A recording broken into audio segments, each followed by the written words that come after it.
गडेरिया की होशियार बेटी।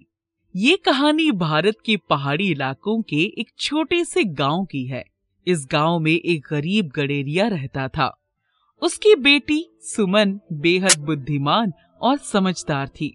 वो केवल अपनी उम्र के बच्चों से ही नहीं, बल्कि गांव के बड़े बुढ़ों से भी अधिक चतुराई से बातें करती थी। गांव के राजा विक्रम अपनी न्यायप्रियता और बुद्धिमत्ता के लिए प्रसिद्ध थे। एक दिन राजा ने अपने दरबार में घोषणा की, जो कोई भी मेरी 3 पहेलियों का सही उत्तर देगा, मैं उसे पुरस्कृत करूंगा। लेकिन यदि कोई असफल हुआ तो उसे दंड मिलेगा। गांव में ये खबर जंगल की आग की तरह फैल गई। सभी लोग राजा की चुनौती से घबरा गए। गडेरिया, जिसे अपने परिवार के लिए रोज रोटी कमानी पड़ती थी, इस चुनौती से अनजान था। एक दिन राजा के सिपाही उसकी झोपड़ी पर आए। राजा का आदेश है कि तुम कल दरबार में हाजिर हो और उनकी पहेलियों का उत्तर दो। गडेरिया घबरा गया। महाराज की पहेलियां, मैं तो अनपढ़ हूँ, मैं उनका उत्तर कैसे दूंगा? सुमन, जो पास में खड़ी थी, मुस्कुराई और बोली, पिताजी चिंता मत करो, मैं आपके साथ चलूंगी और महाराज की पहेलियों का उत्तर दूंगी। अगले दिन गडेरिया और सुमन राजा के दरबार में पहुँचे। दरबार भरा हुआ था और सभी की नजरें गडेरिया और उसकी बेटी पर थी। क्या तुम मेरी पहेलियों का उत्तर देने के लिए तैयार हो?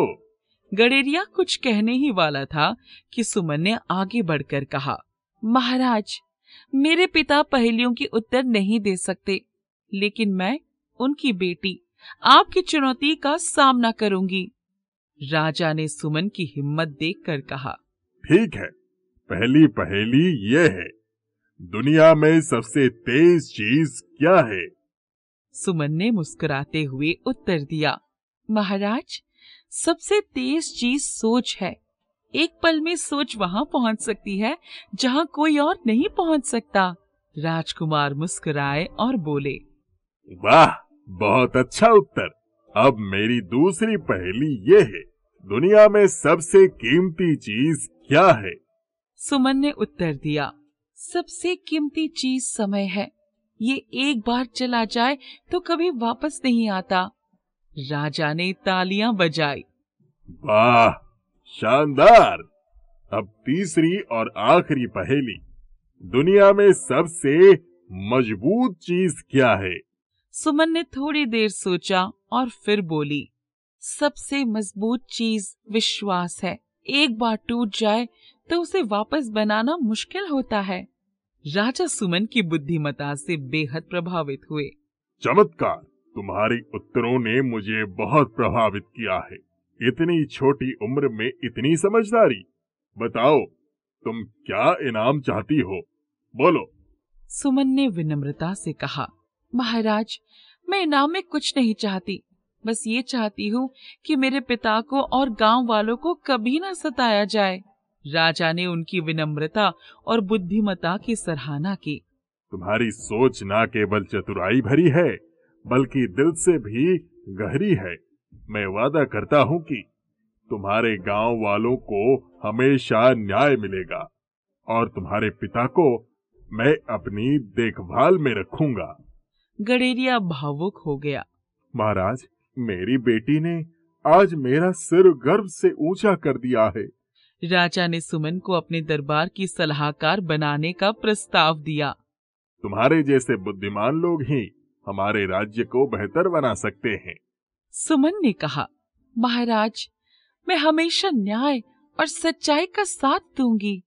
सुमन ने अपने ज्ञान और बुद्धिमत्ता से राजा के दरबार को न केवल बेहतर बनाया, बल्कि गांव वालों की समस्याओं को भी हल किया।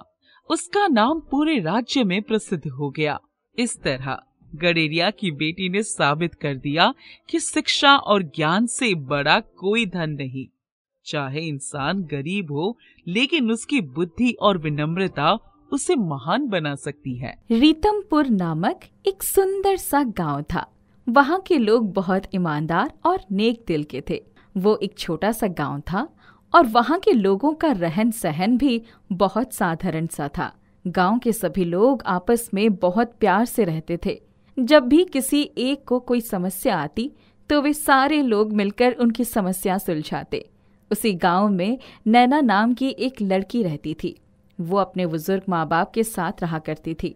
उसका एक भाई भी था जिसका नाम किशन था, मगर किशन एक बार बाहर काम करने गया तो वो वहीं रह गया और उसने शादी करके अपना घर वहीं बसा लिया था। नैना अपने माँ पिताजी को छोड़कर कहीं नहीं जाना चाहती थी, इसलिए वो गांव में ही रहकर काम किया करती थी ताकि उसका और उसके परिवार का गुजारा हो सके। आखिर कब तक हमारी बेटी हमारा जीवन पालन करने की वजह से अपनी जिंदगी बर्बाद करेगी? हमें उसकी भी तो शादी करानी होगी। हमारा बेटा हमें छोड़ दिया, इस वजह से हम अपनी बेटी का तो जीवन बर्बाद नहीं कर सकते हैं। वहीं दूर खड़ी नैना ये सारी बातें सुन रही थी। माँ पिताजी, आप दोनों परेशान ना हो। अगर आप दोनों यही चाहते कि मेरी शादी हो जाए तो मैं शादी कर लूंगी। और रही बात पैसों की, तो भैया रोज मुझे शहर बुलाते हैं। मैं एक दिन वहां जाकर उनसे मिलकर अपनी शादी के लिए पैसे ले आऊंगी। नैना की ये बात उसके माता पिता मान जाते हैं, मगर नैना बस उनकी परेशानी कम करने के लिए ये सब कह देती है। उसे शहर जाकर अपने भैया से एक भी पैसा मांगने का मन नहीं होता है। नैना गांव में यही सब सोचती हुई घूम रही थी, तभी उसका दोस्त राजीव वहां आ जाता है। क्या हुआ नैना, तुम आज बहुत चिंतित दिख रही हो। कब से तुम्हें देख रहा हूँ, कुछ ना कुछ सोचकर तुम परेशान हुए जा रही हो। कोई बात है तो मुझे बताओ। नैना राजीव को सारी बातें बता देती है। अब तुम ही बताओ राजीव, मैं ऐसा क्या करूं कि मेरी समस्या भी दूर हो जाए और मुझे अपने भैया से पैसे मांगने भी नहीं पड़े। अब इसका तो मुझे एक ही उपाय नजर आ रहा है। मुझे काफी पैसों की जरूरत है। तुम्हें काफी पैसों की जरूरत है तो तुम्हें कोई ऐसा काम ढूंढना होगा जो इस गांव में किसी ने नहीं किया हो, तभी जाकर तुम्हें शायद इतने पैसे जमा करने में मदद हो सकती है। नैना राजीव की बातों पर काफी सोचने लगती है और हर जगह कुछ नई चीजें ढूंढती रहती है, पर उसे कोई भी ऐसा काम नहीं मिलता जो गांव में अभी तक किसी ने नहीं किया हो। नैना फिर राजीव के पास जाती है। राजीव, लगातार 3 दिनों से मैं हर वो काम देख रही जो यहाँ गांव में किसी ने नहीं किया हो। आखिर मैं खुद के लिए कैसे कोई चीज ढूंढूं? तुम्हें यहाँ नहीं, यहाँ से बाहर जाकर कोई चीज ढूंढनी होगी। तुम एक काम करो, अपने भैया से सिर्फ मिलने के लिए उनके घर जाओ और वहाँ शहर में कोई ऐसा काम ढूंढो जो तुमने यहाँ किसी को करते नहीं देखा, और फिर यहाँ उस चीज को बहुत ही बढ़िया तरीके से करो। देखना, सब तुम्हारी चीजें खरीदने आएंगे और ऐसे में तुम्हें अपने भैया से पैसे भी नहीं मांगना पड़ेगा। नैना अगले ही दिन शहर अपने भैया के घर चली जाती है। आओ बहन, मैं तो तुम्हें कब से बुला रहा था। और बताओ, शहर कैसा लग रहा है तुम्हें? सब कुछ बहुत सुंदर है। अगर हो सके तो आप मुझे बाहर घुमाने ले चलेंगे? क्यों नहीं, हम सब शाम को घूमने जाएंगे। नैना ने सोचा वो घूमने के बहाने बाहर जाएगी और कोई ना कोई काम ढूंढ लेगी, लेकिन ऐसा कुछ नहीं हुआ। वहाँ सब कुछ एकदम नई नई चीज थी। नैना को कुछ भी समझ नहीं आया। वो वापस घर आ जाती है। अब मैं क्या करूं? मुझे यहाँ तो कुछ भी समझ नहीं आया। मैं गांव जाकर क्या करूंगी? तभी किशन की पत्नी नैना के लिए केक लेके आती है। नैना, मुझे याद है तुझे मीठी चीजें कितनी पसंद आती थी। ये फ्लेवर वाली केक खाकर देख, गांव वालों ने तो कभी ऐसी कोई केक देखा भी नहीं होगा। नैना ये सुनते ही उस केक को खा लेती है। उसकी स्वाद उसे बहुत पसंद आती है। वाह भैया, ये तो सच में बहुत स्वादिष्ट है। क्या इसे भाभी ने बनाया है? हाँ, तेरी भाभी को ये सब बनाना बहुत पसंद है। वाह भाभी, क्या आप मुझे भी ये बनाना सिखाएंगी? मैं सिखा तो देती, पर तुम्हें ना हमारे किचन के सामान इस्तेमाल करने आते हैं और ना ही तुम्हें ओवन चलाना आता। अब मैं तुम्हें क्या क्या सिखाऊं? क्यों परेशान हो रही हो नैना? तुम्हें जितना खाने का मन है तुम खा लो और पैक करके घर भी ले जाओ। ये सब सीखने की क्या जरूरत है? नैना भैया और भाभी की बातें सुनकर दुखी हो जाती है और जाने की तैयारी करने लगती है, जब नैना वापस जाने लगती है तभी वहाँ किशन का बेटा आकर नैना को एक बड़े डब्बे में केक भरकर दे देता है। नैना वहाँ से जाने लगती है। वो बहुत उदास होकर स्टेशन पर बैठ रही थी। तभी वहाँ एक बुजुर्ग आदमी आकर बैठ जाते हैं। नैना को इतना परेशान देख वो उसकी कारण जानना चाहते, पर नैना उन्हें कुछ नहीं बताती है। तभी नैना की नज़र गरीब बच्चों पर पड़ती है जो कचरे में से खाना निकाल रहे होते हैं। नैना उनके पास जाती है और उनके केक उन्हें खिला देती है। ये देख वो बुजुर्ग आदमी नैना से बहुत प्रसन्न हो जाते हैं। वो ट्रेन में नैना के साथ ही वाले सीट पर बैठे हुए थे और वापस से उसकी परेशानी पूछने पर नैना उन्हें सब बता देती है। बस इतनी सी बात, तुम कुछ सीखना चाह रही हो और तुम्हें कोई लोग सिखा नहीं रहे। ये लो, एक किताब है, इसमें जो जो लिखा है बस वैसे ही पढ़ते जाना, तुम्हारी केक बन के तैयार हो जाएगी। नैना उनकी बातों पर ज्यादा ध्यान नहीं देती है और घर आ जाती है। घर आकर वो उदास बैठी रहती थी।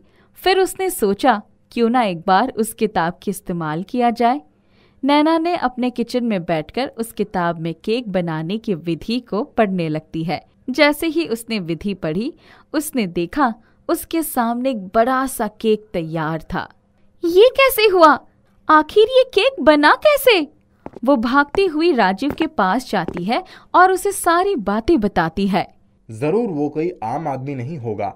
राजीव उस किताब को देखने लगता, तभी उसमें से एक चिट्ठी गिरती है।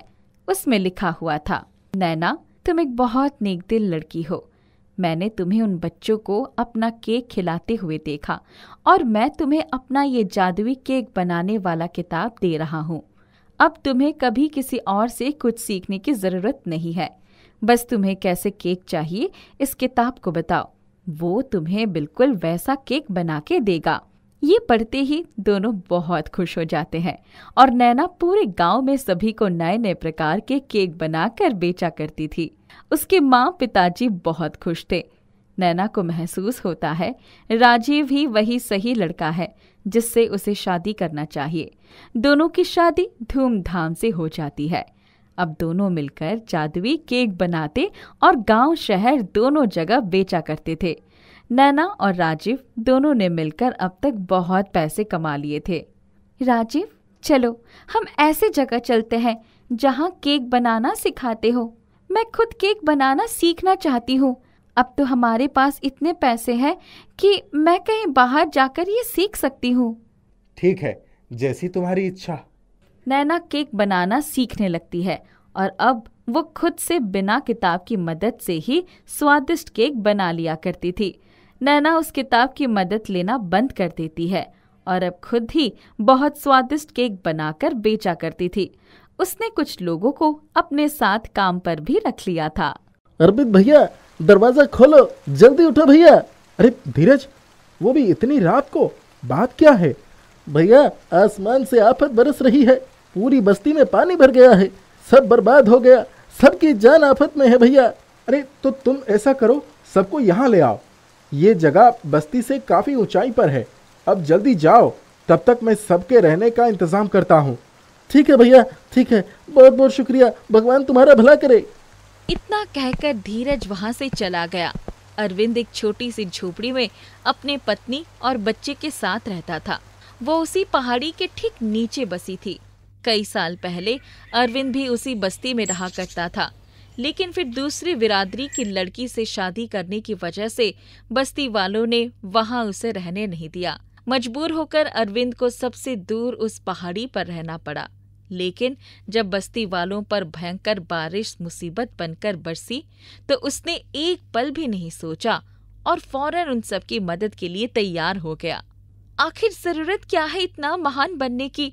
ये वही बस्ती वाले हैं जिन्हें एक पल नहीं लगा तुमसे नाता तोड़ने में। अब जब खुद पर मुसीबत आई है तो कैसे बेशर्मों की तरह चले आए हैं यहाँ। ऐसा मत कहो, हमें उनकी मदद ही करनी चाहिए। पर उनकी मदद करोगे कैसे? विशाखा, तुम बस अपना मन मजबूत रखो, बाकी सब भगवान पर छोड़ दो। इतना कहकर अरविंद बाहर निकल गया और अपनी झोपड़ी के बाहर जंगली झाड़ियों में से एक छत बनाने की कोशिश करने लगा। कुछ ही देर में बस्ती के सभी लोग वहां पर आ गए और अरविंद की मदद से उन सभी को सिर छिपाने की जगह मिल गई। हालांकि इतनी मदद काफी नहीं थी। बारिश एक पल के लिए भी नहीं रुकी और देखते ही देखते पूरी बस्ती पानी के साथ बह गई। ऊंची पहाड़ी पर सिर्फ अरविंद की झोपड़ी ही सही सलामत थी। विशाखा, बाहर सबका भूख से बुरा हाल है।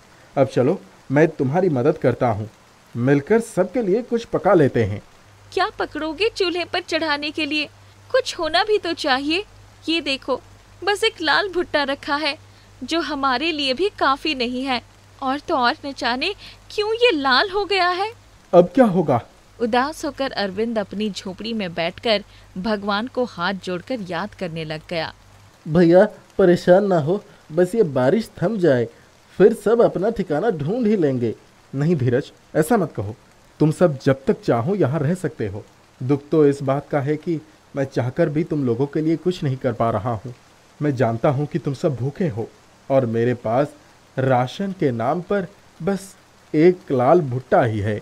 कोई बात नहीं विष्णु भैया, तुम दिल छोटा मत करो। तुमने हमें आश्रय दिया, ये क्या कम बड़ी बात है भैया।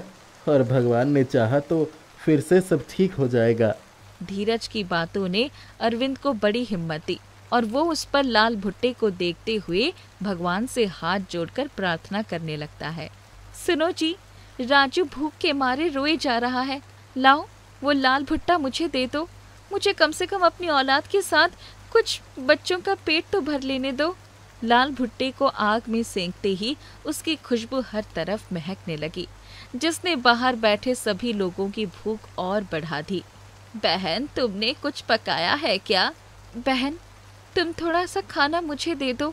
मेरी बूढ़ी माँ ने तो 3 दिनों से कुछ भी नहीं खाया है। वहाँ पर हर किसी को अपने परिवार के लिए खाना चाहिए था। उनकी ये सब बातें सुनकर विशाखा का चेहरा उतर गया, लेकिन फिर उसने जैसे ही लाल भुट्टे की तरफ देखा तो उसे अपनी आंखों पर विश्वास नहीं हुआ। अरे ये कैसे? अजी सुनते हो? यहाँ आओ तो जल्दी। क्या हुआ विशाखा? ये देखो, राजू के साथ साथ सभी बच्चों ने पेट भरकर लाल भुट्टा खाया और फिर भी इसमें एक दाना भी कम नहीं हुआ। विशाखा को कुछ समझ नहीं आ रहा था, लेकिन अरविंद सब समझ गया था। उसने भगवान को धन्यवाद देते हुए कहा, प्रभु बहुत बहुत धन्यवाद। बस अपनी कृपा यूं ही बनाए रखें ताकि मुसीबत की इस घड़ी में मैं सबके काम आ सकूं। इसके बाद अरविंद ने वही किया जो वो करना चाहता था। उसने सभी बस्ती वालों को पेट भर जादुई लाल भुट्टा खिलाया। इसके बावजूद जादुई लाल भुट्टा जरा भी खाली नहीं हुआ। इसी तरह कई दिनों तक सबका गुजारा चलता रहा और फिर आखिरकार बारिश थम गई और सभी लोग अरविंद को शुक्रिया कहकर वहां से जाने लगे। धीरे धीरे सब कुछ पहले जैसे हो रहा था, लेकिन अरविंद के लिए अब काफी कुछ बदल चुका था। अब वो दोनों मिलकर उस जादुई लाल भुट्टे से जरूरतमंदों की मदद करने लगे और ऐसा करने से उनके घर में भी खूब बरकत होने लगी। बात चाहे खेती की हो या फिर फसल बेचकर होने वाली कमाई की, अरविंद अब दिन दुनी रात चौगुनी तरक्की कर रहा था। उसकी ये तरक्की हर किसी को रास नहीं आ रही थी। क्या बात है धीरज, ऐसा मुंह फुलाकर क्यों बैठा हो? क्या करूं मैं, रात दिन भगवान की पूजा की मैंने, फल उस अरविंद को मिल रहा है। देखो ना, उस जादुई लाल भुट्टे के दम पर कैसे धनवान हुआ जा रहा है। लेकिन अब बस मैं ये सब और नहीं देख सकता। वैसे तो सामने से धीरज हमेशा अरविंद को अपना भाई जैसा ही मानता था, लेकिन असल में ये सब बस एक दिखावा ही था। उसे अरविंद की तरक्की और हर तरफ होती तारीफ से बड़ी जलन हो रही थी, जिसके चलते आखिरकार उसने उस जादुई लाल भुट्टे को चुराने का फैसला कर लिया। एक रात वो दबे पांव अरविंद के घर में घुसा और चुपचाप उस लाल भुट्टे को ही अपने साथ ले जाने लगा। लेकिन वो उस बर्तन को घर से बाहर ले जा पाता उससे पहले ही वो उसके हाथों से छूट गया। लाल भुट्टा के गिरने की आवाज से अरविंद और विशाखा की आंख खुल गई और ये देखकर धीरज बुरी तरह घबरा गया और तुरंत ही वहाँ से भाग निकला। विशाखा, क्या हुआ? कैसी आवाज थी वो? पता नहीं जी, यहाँ तो सब ठीक ठाक है। अच्छा, और जरा एक बार जादुई लाल भुट्टे को देखना। देखो, भुट्टा तो है ना? हाँ, यहाँ तो पूरा भरा हुआ है, बिल्कुल पहले की तरह।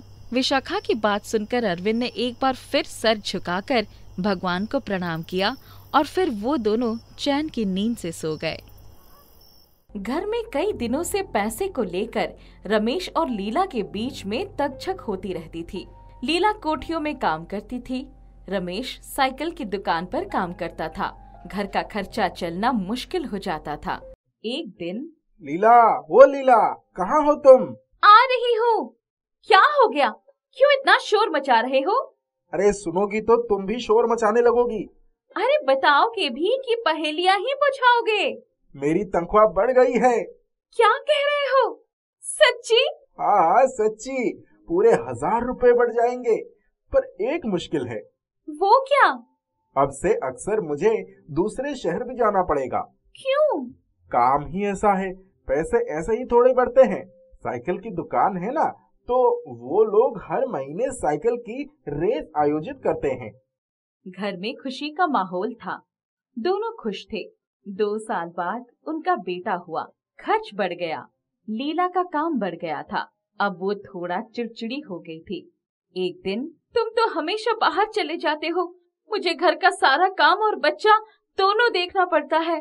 मैं सारे दिन काम करके थक जाती हूँ, इतने पैसे में गुजारा भी नहीं होता है। क्या करूं? नौकरी छोड़कर तुम्हारी गुलामी करूं?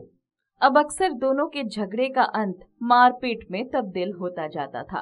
रोज रोज की चीख चीख से तंग आकर एक दिन रमेश ने अपने सारी जरूरी सामान उठाए और घर छोड़कर निकल गया। रात में जब वो नहीं आया तो, अम्मा अभी तक नहीं आया, क्या करूं, कहाँ ढूंढूं उसे? तू रुक, मैं उसके दोस्त मुरली के पास जाकर उससे पूछती हूँ, वो भी तो उसी के साथ काम करता है ना। उसकी सास वापस आई तो, अम्मा कुछ पता चला? नहीं, मुरली कह रहा था कि वो तो आज दुकान आया ही नहीं था। क्या? कहाँ गया होगा वो? अम्मा तुम मुन्ना को पकड़ो, मैं थाने में उसके लापता होने की रिपोर्ट लिखा कर आती हूँ। अरे बावली रुक जा, कल सुबह तक आ जाएगा। कहाँ जाएगा? किसी साथी दोस्त के पास रुक गया होगा। रात भर दोनों इंतजार करती रही, पर सुबह तक रमेश नहीं आया। लीला की रोते रोते आंखें सूज गई थी। अम्मा कहीं मुझे छोड़कर चले तो नहीं गए? दिन रात तो दोनों झगड़ते रहते हो। आदमी दिन भर काम करके आता है तो शांति चाहता है, जब घर में शांति नहीं मिलती तो बाहर शांति ढूंढता है। अम्मा क्या आदमी को ही शांति चाहिए? औरत का उस पर कोई अधिकार नहीं है। हम गरीबों को ही अपने घर की शांति बनाए रखने का प्रयास करना होता है। बच्चों को पालने के लिए औरत बेचारी हर तरह का दुख सहती है, पर आदमी हमेशा गैर जिम्मेदार ही होते हैं, भले ही वो मेरा बेटा ही क्यों ना हो। अम्मा अब तक तो उसे आ जाना चाहिए था। थोड़ी देर देख लो, फिर जाना थाने। लगभग आधे घंटे बाद ही रमेश किसी आदमी के साथ लंगड़ाते हुए आ गया। माथे पर पट्टी बंधी हुई थी। उसको देखते ही, क्या हुआ तुम्हें? कल जाते समय मेरी साइकिल एक गाड़ी से टकरा गई थी, मुझे अस्पताल ले गए थे, आज छोड़ दिया, तब मैं घर आया हूँ। उफ़ो, कल से हम लोग परेशान हो गए। मैं तो थाने में रिपोर्ट लिखवाने जा रही थी। शाम को मुरली आ गया। रमेश, ओ रमेश, कहाँ है तू? क्या हुआ? मैंने सुना तेरी नौकरी चली गई। धीरे बोल, मेरी बीवी सुन लेगी। नौकरी का क्या है, दूसरा मिल जाएगी। पर इतनी चोट कैसे लग गई? रमेश ने पहले वाली ही सारी बातें दोहरा दी। मुरली चला गया। थोड़ी देर में ही लीला काम से वापस आई। मैंने सुना तुम्हारी नौकरी चली गई और ये सारी चोट मारपीट से लगी है। तुमने हमसे इतना बड़ा झूठ बोला। नशे में धूत होकर तुमने झगड़ा किया है। मुझे माफ कर दो, अब से ऐसा नहीं होगा। ये पहली बार नहीं हुआ है। मैं सारे दिन खटती रहूं और तुम सारा पैसा नशे में उड़ाते रहो। मैं अब इस घर में नहीं रह सकती। कैसी बातें करती हो लीला, तुम्हें कहीं जाने की जरूरत नहीं है, मैं ही चला जाता हूँ। ये परिवार तुम्हारा है, तुम इसे संभालो। मैं तुम्हारी जिम्मेदारी नहीं उठा सकती। मुझे एक मौका और दे दो, अब कभी ऐसा नहीं होगा। लीला रोते हुए आंगन में चली गई और आंगन में लगे बेला के फूल तोड़कर डालिया में भर लिया। अचानक, अब मुझे अपने बच्चे की परवरिश के लिए कुछ न कुछ तो करना ही होगा। इस आदमी का तो कोई भरोसा ही नहीं, जो इतना बड़ा झूठ बोल सकता है। वो आगे भी नशे की हालत में कुछ भी कर सकता है। नौकरी भी चली गई, अकेले मेरे कमाई से कितने दिन घर चलेगा। क्यों ना गजरों का ही धंधा शुरू कर दूं।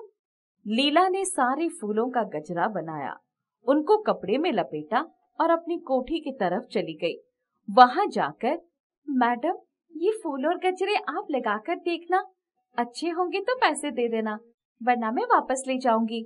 दूसरे दिन जब वो काम पर आई तो, लीला ये इतने सुंदर गजरे कहाँ से लाई थी? क्या हुआ मैडम? ये तो मैंने खुद ही बनाए थे। अब से तू रोज मुझे ऐसे ही 4-5 गजरे दे जाया कर। मेरी किट्टी की फ्रेंड्स को भी ये बहुत पसंद आए। पैसे मैं दे दूंगी तुझे। लीला बहुत खुश हुई। क्यों ना मैं फूलों की मंडी से जाकर फूल ले आऊं और गजरों का ही धंधा शुरू कर दूं। यही सोचकर लीला दूसरे दिन सुबह 5 बजे उठकर फूलों की मंडी गई और वहां से खूब सारे बेला के फूल रिक्शे पर लेकर आई। पूरा घर बेला के फूलों से महक उठा। काम पर से वापस आकर उसने पूरे दिन गजरे बनाए और सुबह सुबह ही अपनी गली के नुक्कड़ पर बेचने लगी। वो अपनी मैडम के लिए रोज गजरे ले जाती थी। गजरे ले लो, गजरे ले लो, 10 रुपए का एक गजरा, बेला के फूलों का गजरा। 10 बजते बजते उसके सारे गजरे बिक गए। वो बहुत खुश थी। सारे पैसे लेकर घर आ गई। काम पर गई तो, मैडम जी आज से मैंने भी अपना धंधा शुरू कर दिया है। किसी को गजरों की जरूरत होगी तो बताइएगा। अच्छा, कितनी कमाई हो जाती है? आज तो 500 रुपए मिल गए। धीरे धीरे ग्राहक बढ़ेंगे। कुछ ही दिनों में वाकई लीला के गजरे की बिक्री काफी बढ़ गई। अब तो उसे लगने लगा कि अकेले वो काम नहीं संभाल पाएगी। एक दिन, अम्मा अब तुम भी दुकान पर बैठा करो, बच्चों को कौन देखेगा, वो भी हमारे साथ जाएंगे। तुम वहीं बैठकर गजरे बनाते रहना, हम 12 बजे तक गजरे बेचने का काम करेंगे, उसके बाद काम पर जाएंगे। इतनी देर से काम पर जाओगी तो वो लोग रखेंगे? हाँ, वो मैंने बात कर ली है। कुछ ही महीनों में लीला का गजरे का धंधा बहुत बढ़िया चल निकला। पैसे भी अच्छे आने लगे थे। अब वो टेम्पो से फूल लाती थी। उसने दुकान भी खरीद ली थी। लेकिन लीला कभी रमेश को अपने पैसे नहीं देती थी, ना ही उससे पैसे मांगती थी। उसने पैसे इकट्ठे करके एक घर भी खरीद लिया। रमेश कूटता रहता था। रमेश ने देखा कि लीला का काम जितना ही अच्छा चल रहा है, वो उतनी ही चिड़चिड़ी होती जा रही है। वो तो सुबह ही अपने काम पर चला जाता था। एक दिन, लीला मैं दिन भर काम करके थक जाता हूँ, घर आकर भी आराम नहीं मिलता है। सुबह सुबह ही पूरे घर में खटर पटर शुरू हो जाती है, नींद भी पूरी नहीं होने देती तुम। देखो रमेश, तुम कहीं और जाकर रहना चाहते हो तो चले जाओ, मेरा काम ही ऐसा है तो मैं क्या कर सकती हूँ। उस रात रमेश उसके रखे हुए पैसे अलमारी से निकालकर घर से चंपत हो गया। लीला रोती रही पर कुछ कर नहीं सकती थी। रात को जब सब सोए थे तभी दरवाजे पर दस्तक हुई। कौन है? खोलो मैडम। लीला ने दरवाजा खोला तो बाहर कुछ लोग रमेश को घायल अवस्था में लेकर आए थे। उसके सिर में खून बह रहा था और वो नशे की हालत में था। ठीक है, आप लोगों का बहुत बहुत धन्यवाद, आप लोग जाइए। उनके जाते ही उसने एक बाल्टी पानी उसके सिर पर डाल दिया। तब उसको होश आ गया। लीला मुझे माफ कर दे और ये ले अपने पैसे। मैंने सोचा था कि मैं यहाँ कभी नहीं आऊंगा, पर अपने परिवार से दूर नहीं रह सका, इसीलिए मैंने नशा किया और उसी नशे की हालत में गिरकर घायल हो गया। अब तुम कहीं नहीं जाओगे, हमारे धंधे में ही हाथ बटाओगे। कुछ दिनों में उनकी मेहनत रंग लाई और अब वो सेठ रमेश बन गया था।